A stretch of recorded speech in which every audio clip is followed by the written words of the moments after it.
Campaign 2016 now. Attorney General Loretta Lynch denies any wrongdoing during an impromptu but private meeting with Bill Clinton. The former president's wife, Hillary Clinton, is, of course, under federal investigation involving her emails during her time as Secretary of State. CBS 2's Dick Brennan with more on the meeting and the fallout.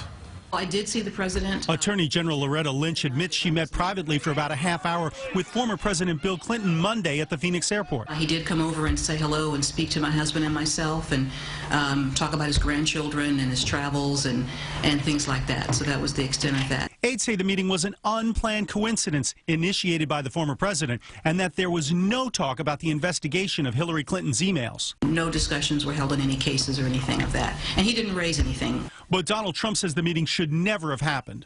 Even in terms of judgment, how bad a judgment is it for him or for her to do this? I mean, who would do this? Republicans have asked for a special prosecutor in the case. I think she should recuse herself. I think she should take herself out of the investigation because no matter what the determination is, no matter how they decide whether to go forward or not go forward, there's going to be a cloud over it. Meantime, Democrats defended Lynch. You have two choices, to say this didn't matter or she's lying.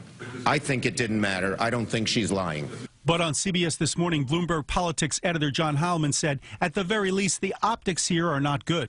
Former President Clinton, who usually has a really good fingertip feel for politics and for perception, just going and having the conversation, it just does him and his wife no good. So what's the point?